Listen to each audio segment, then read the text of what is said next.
Grug's cousin saves teeth for 10 years. Every season, same thing. Work hard. Spend little. Save more. 10 years of sacrifice. Finally has enough for down payment on cave. Tribe celebrates. Cousin made it.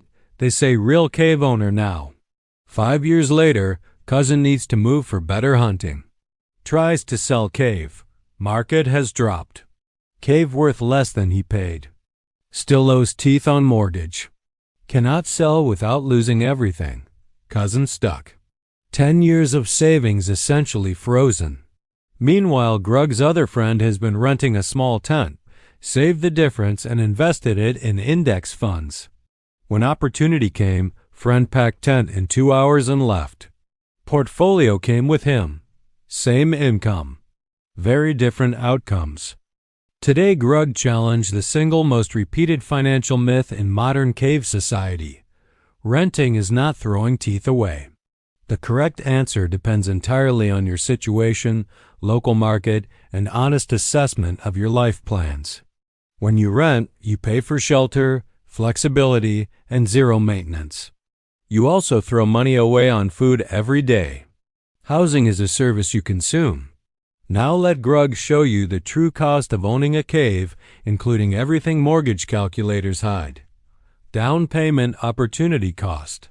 60,000 teeth invested could become 600,000 teeth in 30 years. That lost growth is a real cost. Property taxes, maintenance, and insurance.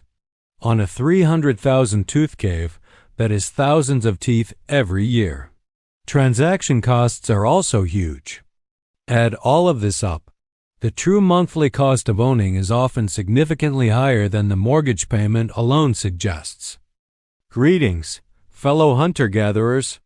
Is it better to buy a cave or just rent one? Deciding where to store your furs is a huge deal. To solve this, we use the ancient wisdom of the price-to-rent ratio. It's a simple bit of math that keeps your teeth safe. Think of it as a guide to whether you're getting a bargain or just buying a very expensive pile of rocks. First, take the price of the cave. Then, look at the yearly rent for a similar cave. It's like comparing a whole mammoth to a few steaks. Divide the purchase price by the annual rent. If the resulting number glows bright, you've got your answer. Math is power, even for Grug. Grug made a guide on the wall so you don't forget. These numbers are the difference between a full belly and an empty cave. Under 15? Buy it. Between 15 and 20? It's a toss-up. But if it's over 21, you're better off just renting and moving on. Take Affordable Valley. It's a nice place, very quiet, and the caves aren't too fancy. Perfect for a young hunter starting out. A cave here costs 150,000 teeth. Rent is $12,000 a year. That's a ratio of 12.5.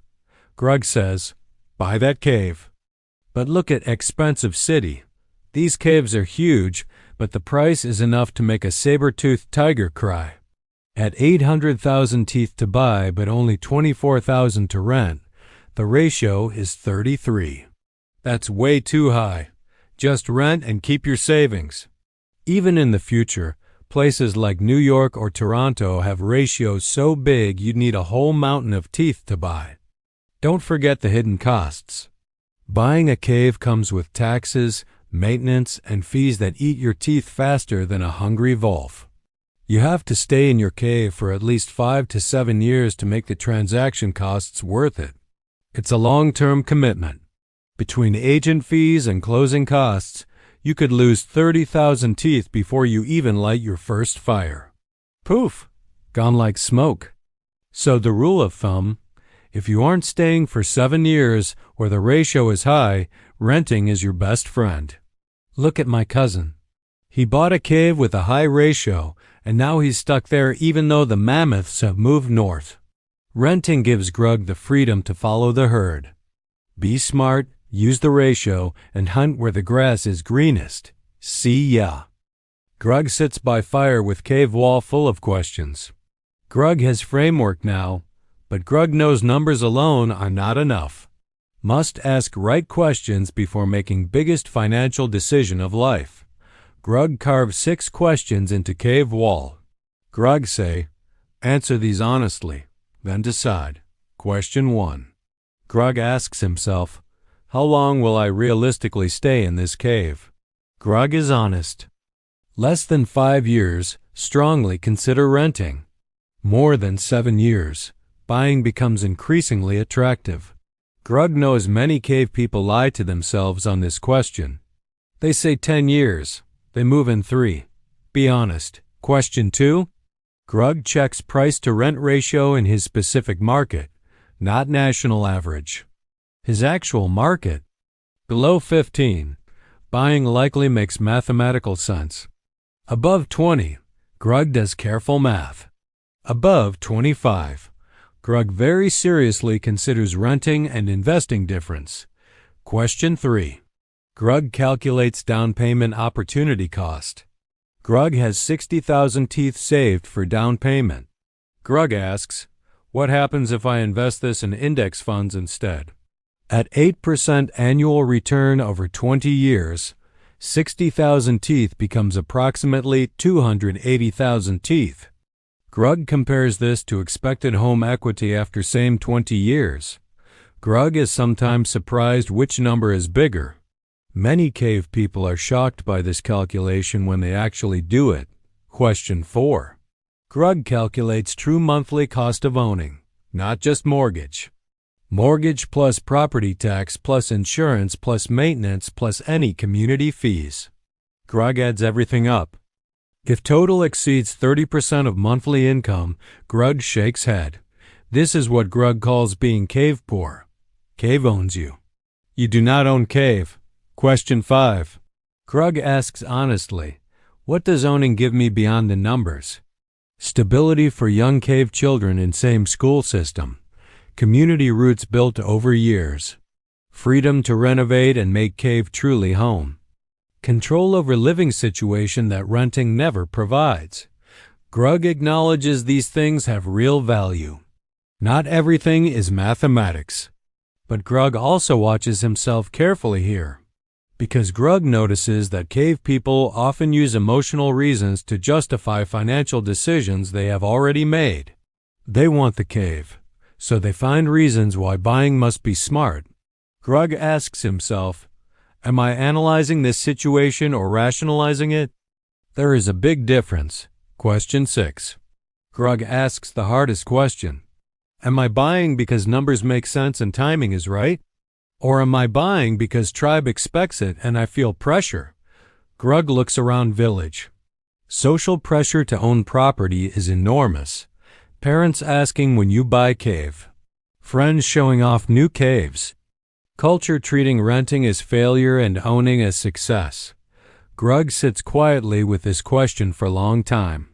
Then Grug carves final conclusion on cave wall. In many markets at current prices, renting and investing the difference is mathematically superior strategy. But mathematics is not everything. Stability, community, and personal control have genuine value that numbers cannot fully capture. Best decision depends on specific numbers, specific market, honest timeline, and honest life plans. What Grug cannot accept is tribal wisdom that buying is always smart and renting is always wasteful. This is simply not true. And believing it without examination has cost many cave people enormous amounts of wealth. Grug calculate his specific numbers. Grug make his own decision. Grug ignore tribe pressure on this one. Money spent wisely on shelter builds life. Money spent unwisely on cave you cannot afford builds only stress. Grug choose wisely. Now Grug give you his honest personal framework. Questions to ask before buying. Question 1. How long will I realistically stay? Less than 5 years, strongly consider renting. More than 7 years, buying becomes increasingly attractive. Question 2. What is the price to rent ratio in my market? Below 15, buying likely makes mathematical sense. Above 20, do the math carefully. Above 25, renting and investing the difference often wins. Question 3. What is my down payment opportunity cost? Calculate what your down payment would become invested in index funds. Compare this to expected home equity after that same period. Many people are shocked by this calculation. Question 4. Can I genuinely afford the true cost? Not just the mortgage. Property tax, insurance, maintenance, and HOA. If this total exceeds 30% of income, you are likely house poor. Owned by your cave rather than owning it. Question 5. What does owning give me beyond finances? Stability for children, community roots, and control over living space. But be honest about whether you are rationalizing a financial decision with emotional reasoning. Question 6. Am I buying because it makes sense or because Tribe says I should? Social pressure to own property is enormous. Make this decision with numbers and honest self-assessment, not social pressure. Grug's honest conclusion. In many markets, renting and investing the difference is the mathematically superior strategy. But mathematics is not everything. Stability and personal control have value. The best decision depends on your honest life plans. What Grug cannot accept is tribal wisdom that buying is always smart. Believing it without examination has cost cave people wealth. Calculate your specific numbers. Make your own decision. Ignore the tribe on this one. Money spent wisely on shelter builds life. Money spent unwisely on cave you cannot afford builds stress. Grug choose wisely. Next video. Grug discovers retirement planning. Tribe says work until you die. Grug finds a better way. Do not miss it.